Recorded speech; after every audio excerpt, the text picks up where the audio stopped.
Hello everyone, thanks for tuning in to watch this video. My name is Paul Andrews and I work for the Digital Solutions Project based in the University Centre Shrewsbury. Now, unlike previous videos where we've done a live stream, we've gone live, this has actually been pre-recorded for reasons I won't bore you with. Suffice to say, it's not possible for us to go live today when we normally would. So we've pre-recorded the video for you to watch and premiere at the usual time. So I'll start a little bit. If you're not familiar with the project itself, in terms of who we are and what we do, I'll just show you our website here. So this is the Digital Solutions website. The web address is digitalucs.co.uk, and if you go there, it will explain what our project is all about. And in a nutshell, we are here to provide free support to small to medium businesses that are based in Shropshire or Telford and Wrekin, and we help those businesses in designing and delivering and rolling out a digitally innovative product, service or process. So if you're a small business and you've got an idea as to how you might use technology either to make your company a little bit smarter, or maybe it's a brand new product you want to roll out to have people pay you money for, then we can help you with that.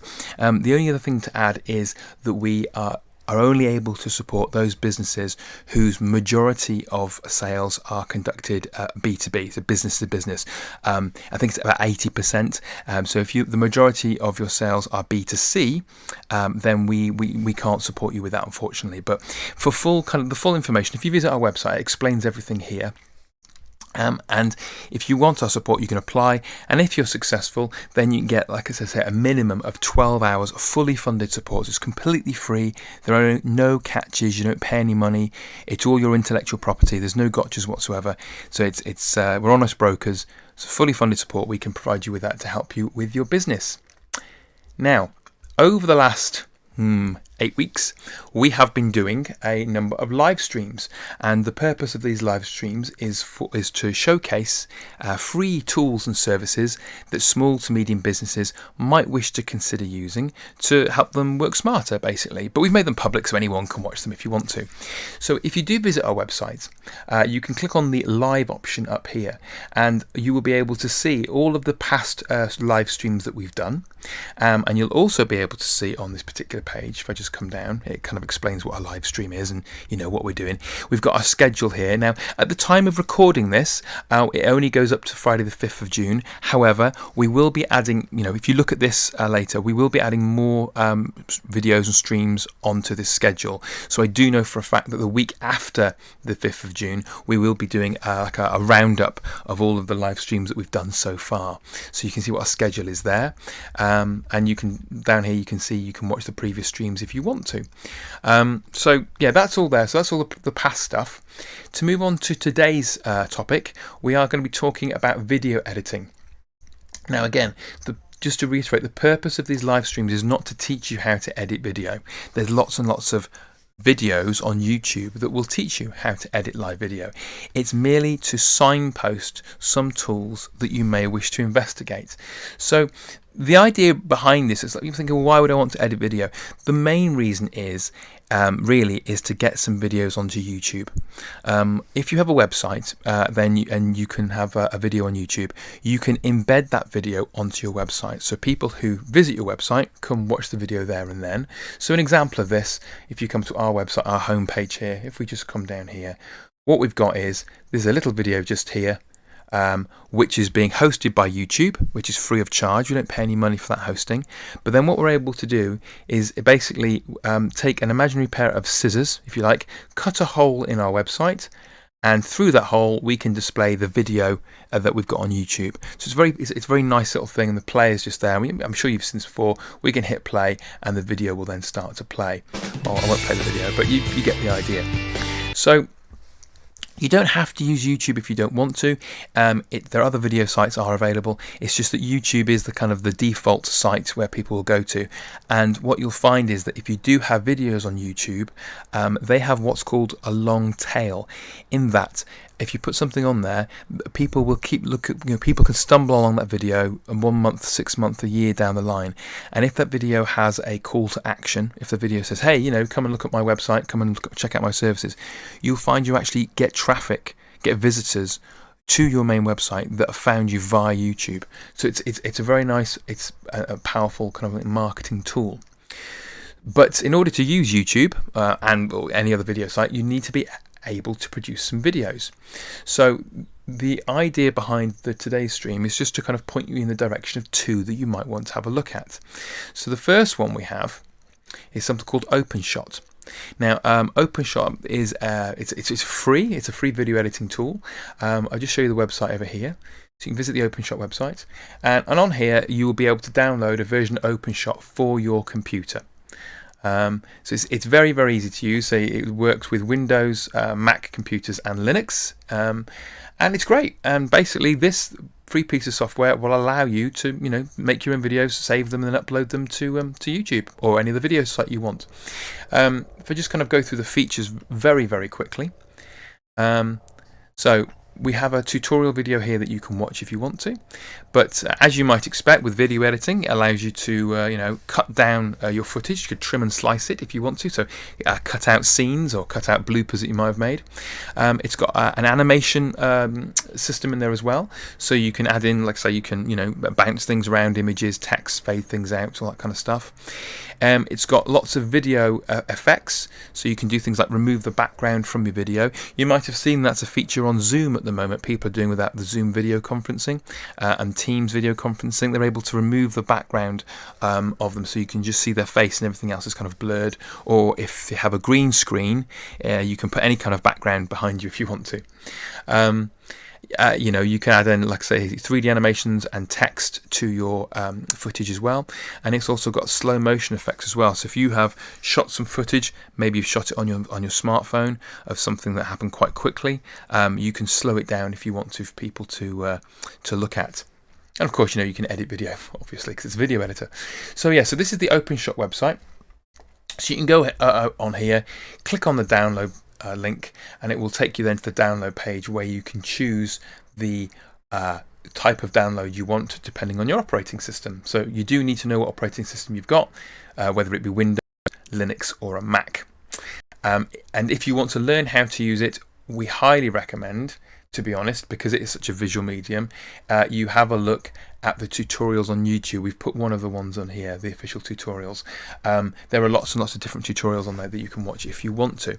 So that's OpenShot. Definitely try it, see how you get on.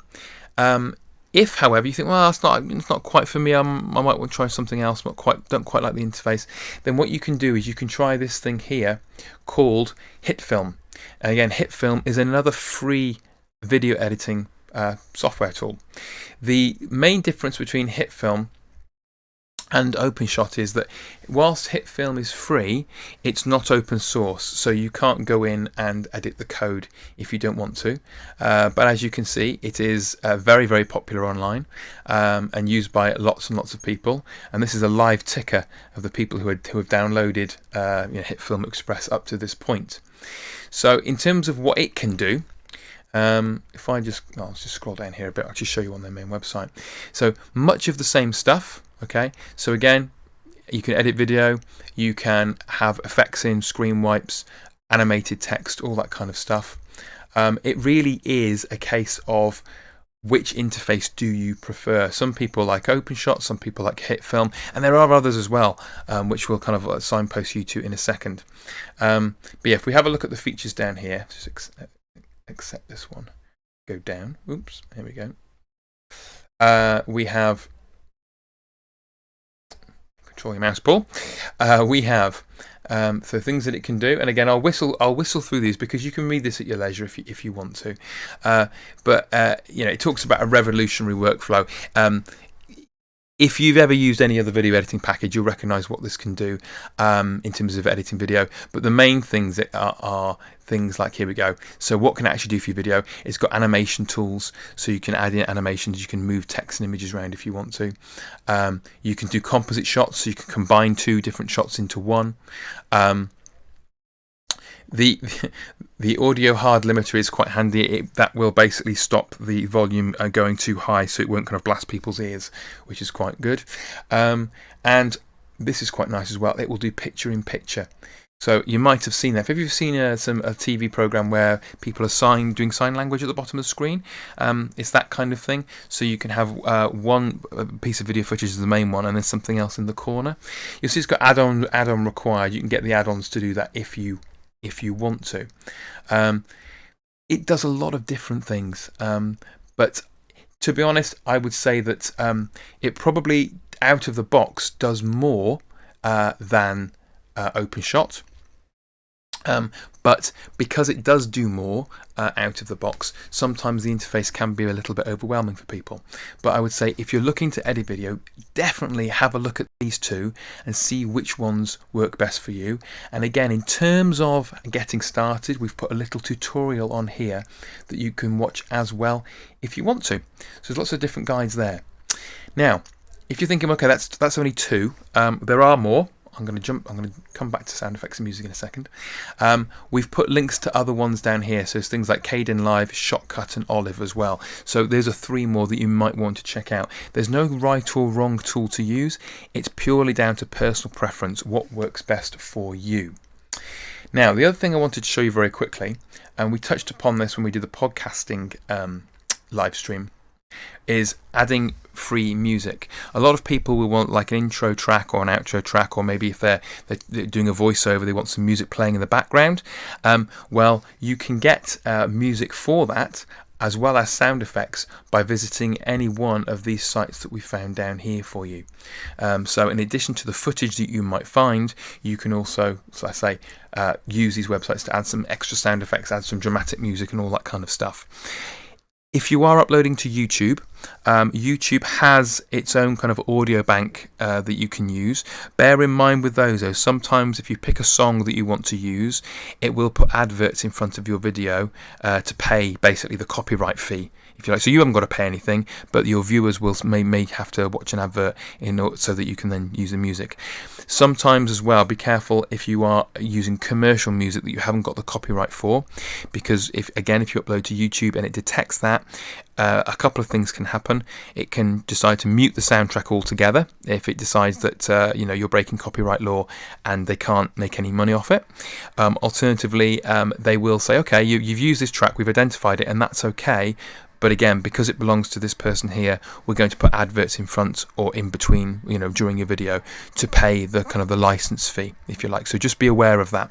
All of the links, all the sounds you've got here are royalty free, so you can use them without any issue at all in your videos.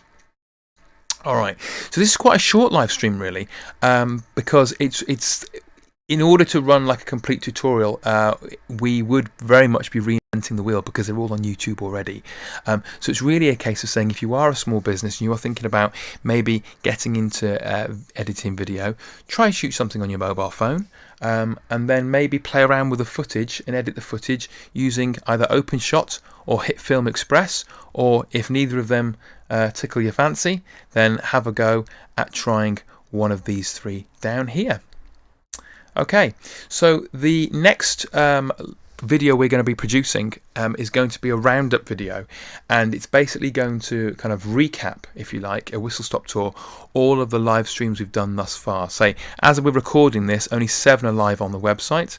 By the time you look at this, there may be more, but we will be going through.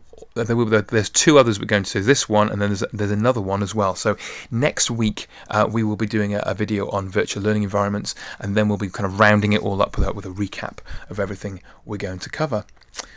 So that's about it really. If you have any questions, then what you can do, the easiest thing to do, is you can email us via the email address that's scrolling across the bottom of your screen right now, or you can tweet at us if you want to. Again, our Twitter handle is on the bottom of the screen. Alternatively, if you visit our website, we have a link to our email address just here and 2 telephone numbers that you can call us on. Okay, so all that remains for me to say is thank you ever so much for watching, and hopefully we will see you again very soon.